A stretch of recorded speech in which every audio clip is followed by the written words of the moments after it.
Pues estamos en la fortaleza de San Cristóbal. Aunque ahí ponga...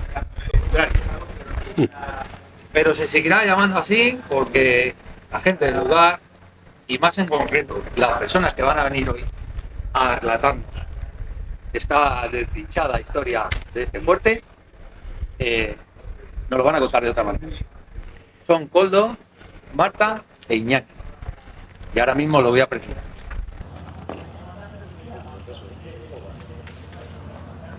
Hola, yo soy Marta, soy miembro de la asociación Chimparta, Red de Memoria Colectiva.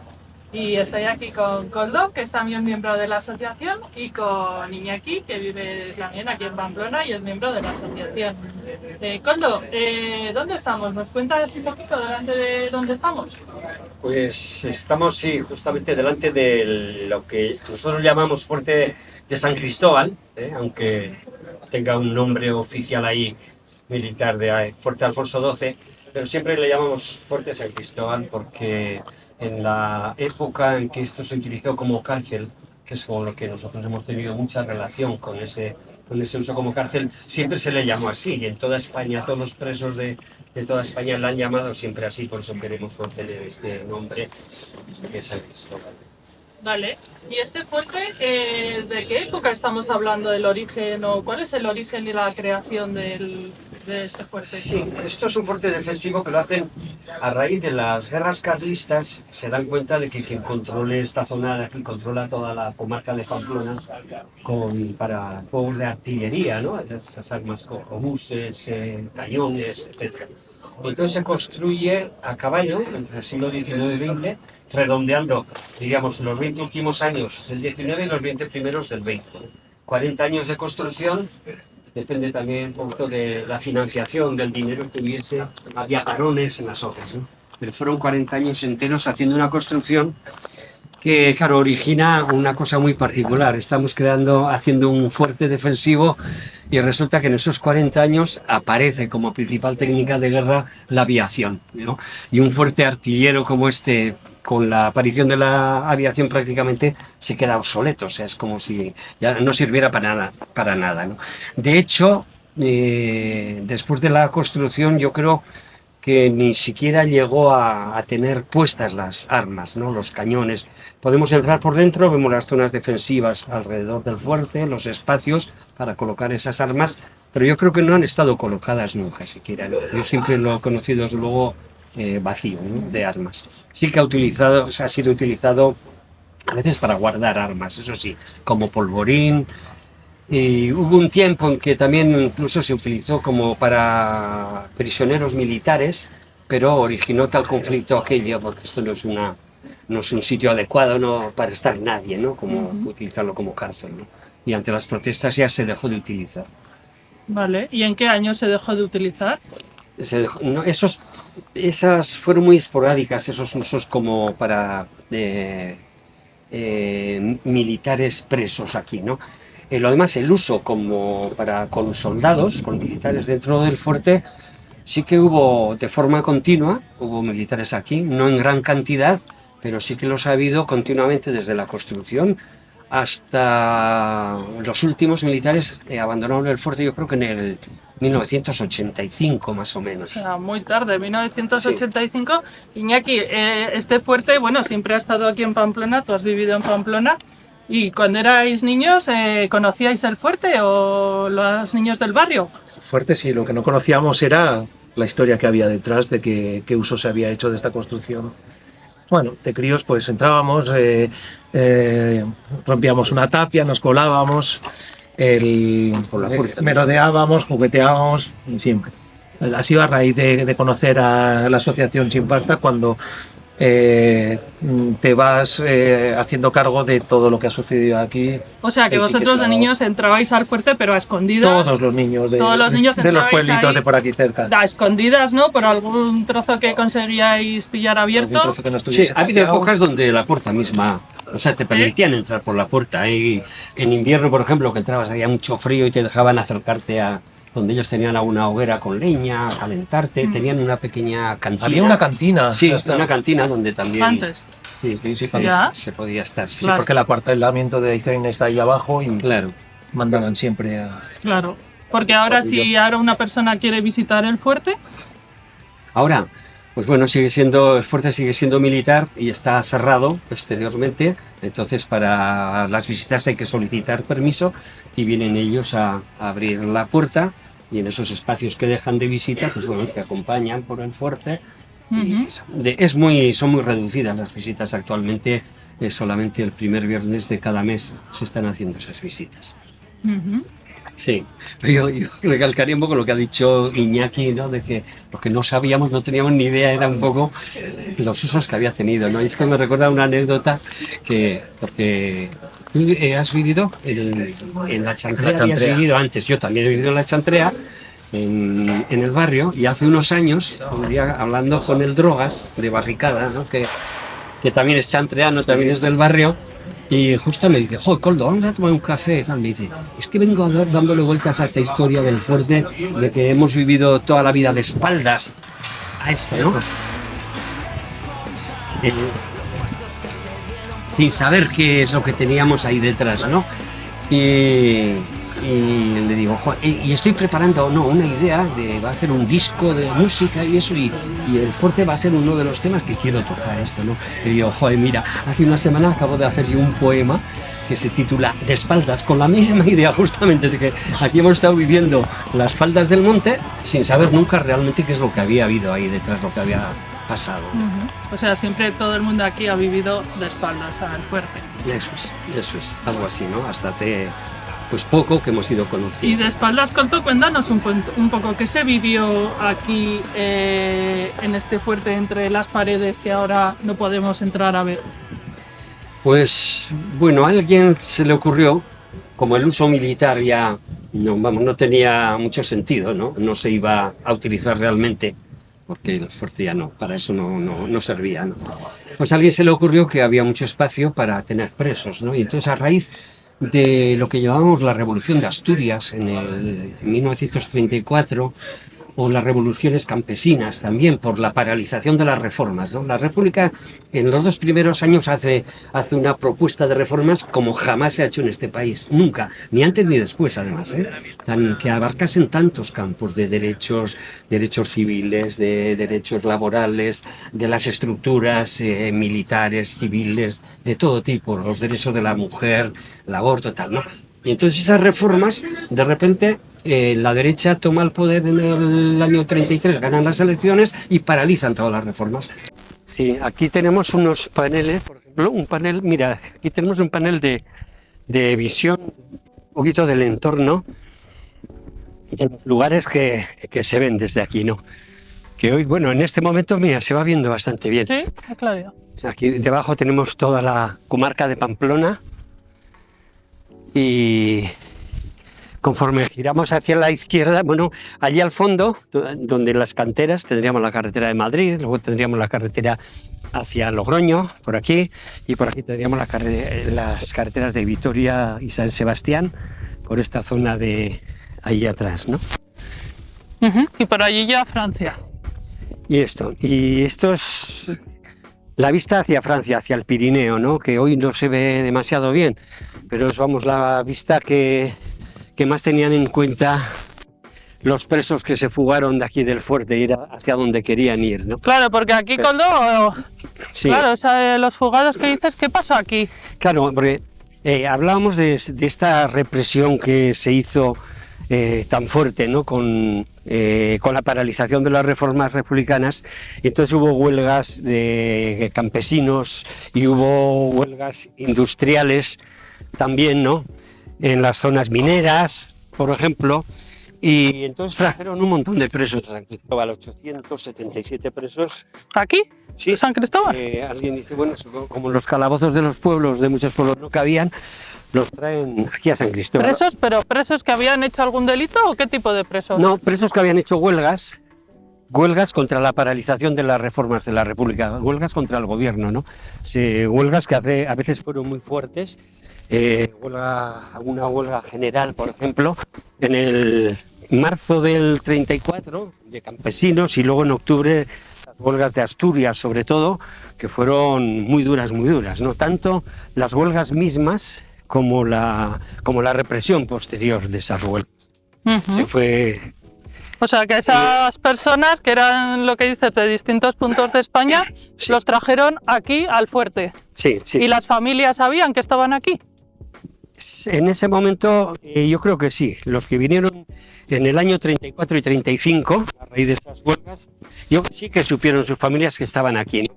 Era una situación, además, un poquito que tenía mucho respaldo político fuera también, ¿no? De los obreros. En esos 2 años aquí, por ejemplo, murieron por enfermedad, murieron 2 presos en esa época, ¿no? Y hubo protestas muy grandes. En la segunda de esas muertes, en Pamplona se hace una huelga general de protesta, ¿no?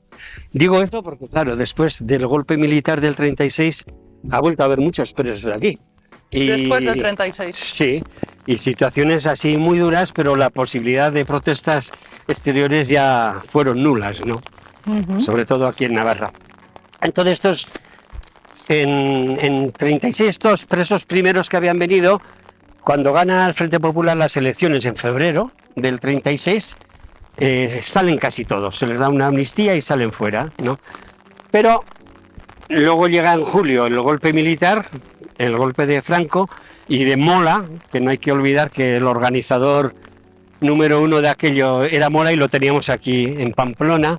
¿Sí? Pues aquí se crea inicia una represión fortísima a raíz del golpe militar, y los primeros meses después de julio del 36 hasta diciembre y primeros meses del 37, pues se trae un montón de presos de aquí. Primero llegan presos cercanos de la Ribera de Navarra, sobre todo, gente que había estado luchando por la recuperación de las tierras, de los comunales, y también vecinos de La Rioja y de Guipúzcoa también, ¿no?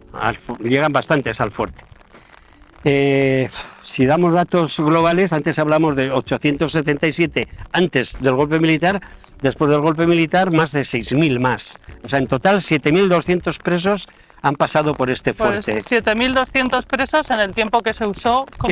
Que fue después del golpe, fue hasta el año 45 se usó como cárcel, ¿no? O sea, 7.200 presos que, claro, que tenían unas familias en sus casas, ¿no? En sus Sí. sitios de origen, que muchos de ellos Eso es. igual a veces ni sabían que estaban aquí. Sí, porque estos presos fueron de todas las provincias de España. O sea, había presos de todas. O sea, no hay ninguna, incluido Ceuta y Melilla, pero Cádiz, Huelva, Galicia, Valencia, Castilla, León, Castilla-La Mancha, Asturias. O sea, de todas las provincias hubo presos aquí, bastantes presos. Y además hubo presos extranjeros también.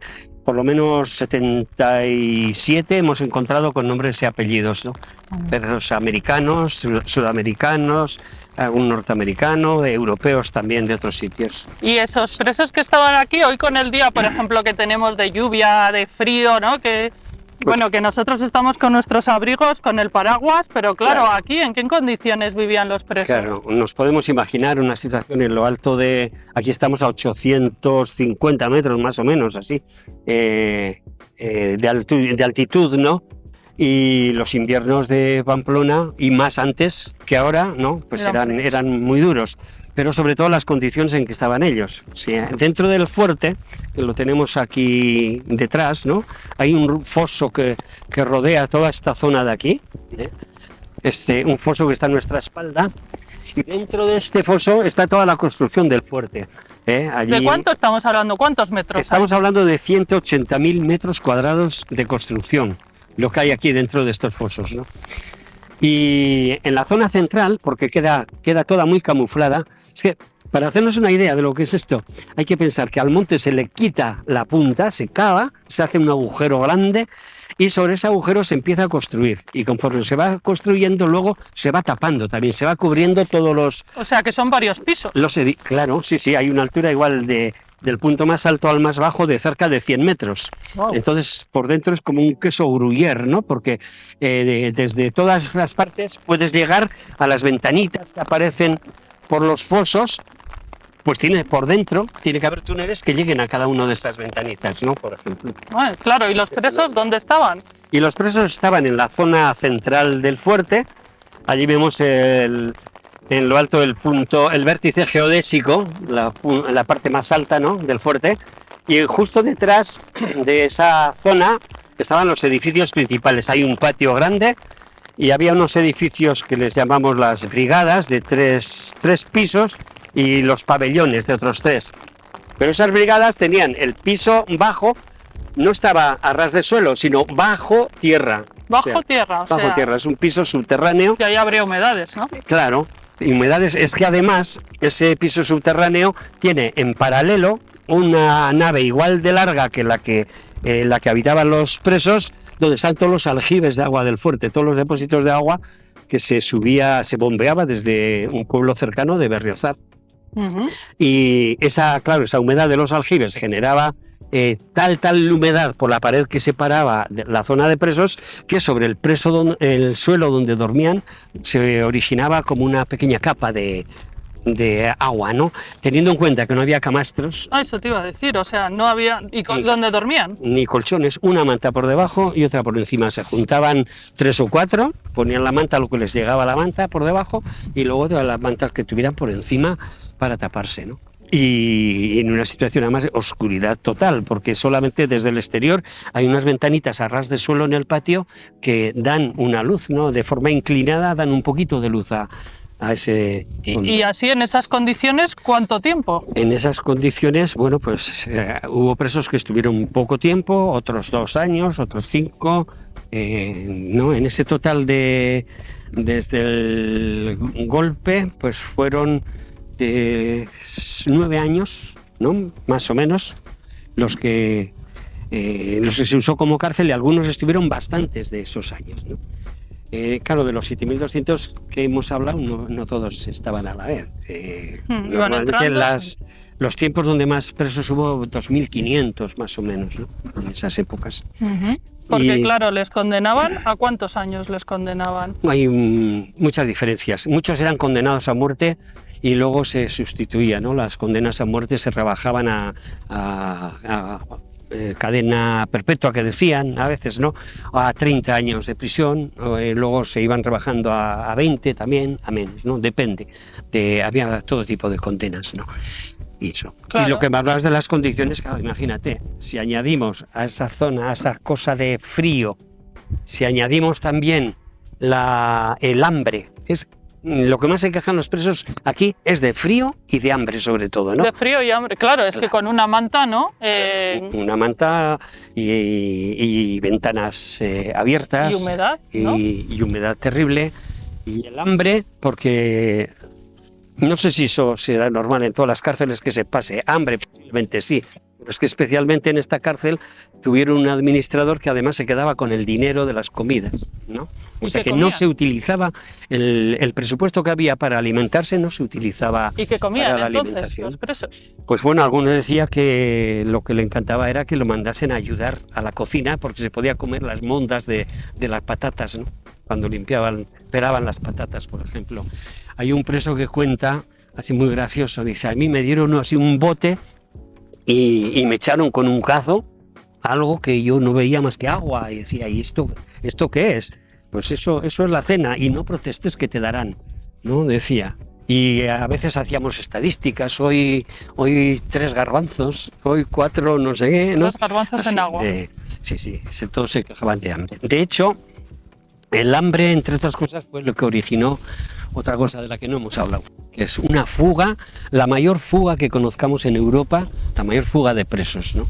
En un momento en que aquí había 2.500 presos, son capaces de tomar el fuerte en sus manos en poco más de media hora, ¿no?, capturar a todos los guardianes, tomar el fuerte, abrir las puertas a todos y hacer que todos los presos salgan a la calle. Salieran a la calle aquí, en este mismo sitio, ¿no?, donde sí, estamos sí, ahora. En esta zona donde estamos, esta explanada, salieron aquí y bueno, y aquí intentaban organizarse un poco para no ir a lo loco hacia Francia, ¿no?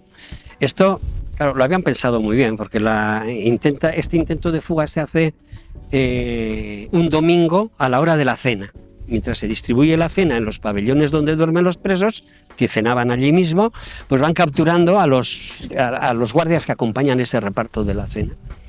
Y y los pillan al grueso de los guardianes cenando también, en un comedor propio que tenían. Y entonces van capturando guardianes, les van quitando llaves y van abriendo puertas, y al final pues todos los fusiles que tenían los que estaban cenando, los cogen ellos también y salen primero a los patios interiores, y a los soldados que custodian el fuerte por las zonas altas les obligan a tirar las armas encañonando a los funcionarios, ¿no? A los guardianes que estaban allí cenando, ¿no? Y entonces ya cuando tienen todo el fuerte en sus manos, abren las puertas principales y hacen salir a todos los presos a la calle. Con la mala fortuna de que justo en esa mezcla en la salida, ¿no? Esa confusión que se crea un poco de la salida al exterior, un guardián no se sabe muy bien si llegaba o salía desde dentro, pero sale al exterior y echa a correr monte abajo y da el aviso de que los presos están saliendo del fuerte, ¿no? Claro, eso ya crea una situación nueva. Cuando los presos se enteran, empiezan a ver los camiones subiendo por la carreterita esta del fuerte, con reflectores además, porque pronto iba a ser la noche, se dan cuenta que no tienen ningún tiempo para huir, los van a seguir desde el comienzo. Y así fue porque militares, Guardia Civil, carlistas, falangistas, e incluso en algunos pueblos, cuando se da el aviso de que los presos han escapado del fuerte, algunos cogen la escopeta de casa también para ayudar a esa caza, ¿no? Además les obligan, a los pueblos van haciendo bandos de que todo el que vea a alguien escapado tiene orden de denunciarlo, y si no, pues que tendría que sufrir las consecuencias, ¿no? O sea, que claro, salieron y de aquí, ¿qué hicieron? Cada uno lo que pudo. Bueno, muchos al ver la situación esta de que les perseguían desde el primer minuto, decidieron entrar dentro otra vez para salvar la vida, ¿no? Pero exactamente 795 deciden jugársela. Dice, si nos están matando de hambre dentro, pues qué más nos da, ¿no? Aquí tenemos, al fondo tenemos Francia, allí donde ahora vemos el arco iris. Qué bonito. Esa zona de allí son los montes que nos está separando de Claro, que de se Francia. ve ahí, se Entonces, ve muy claro, cerca, hoy que está el día nublado. ¿Cuántos kilómetros hay de aquí a Francia? Bueno, pues si vas en línea recta con unos 25 kilómetros puedes llegar a Francia. Claro, conociendo un poquito los caminos, ¿no? Sin desviarte demasiado, ¿no? Pero claro, de noche, una persona que no era de aquí. Claro, es que el problema que tienen es que empiezan a andar casi todos hacia esa ladera, lo que suponían que eran caminos hacia Francia, y se encuentran que en la primera carretera que llegaba, en el primer puente para cruzar una regata o un río, pues estaban todos ocupados por gente armada, ¿no? Entonces tenían que esconderse, y claro, andar de noche semi escondidos pues era complicado, pero de día era mucho más complicado aún, porque de día es donde sí que tenían que quedarse en los bosques prácticamente y nada, y aguardar la noche para poder avanzar un poco. Y sin calzado apropiado, ¿no? Porque ahora llevamos nosotros calzado de monte, pero te vas al monte de noche sin calzado, sin comida. Y hambrientos. Llame eso, o sea, sin comida. Algunos pasaron aquí. Un grupo ya muy grande los cogieron los primeros días, ¿no? Los primeros 2-3 días o sí, pero otros estuvieron unas semanas, ¿eh? Y hubo uno incluso que en un pueblecito de estos que quedan en la ladera que tenemos al otro lado, se hizo como una pequeña cabaña en un montón de piedras, hizo un hueco y se escondió allí, y salía por las noches a coger alguna cosa de las huertas del pueblo, ¿no? Y se volvía a esconder allí, y estuvo hasta agosto, desde el 22 de mayo que se produce la fuga, hasta agosto estuvo alguno de ellos, ¿no? Y hasta aquí la primera parte de esta espeluznante historia del fuerte de San Cristóbal. Os espero en la siguiente. Chao.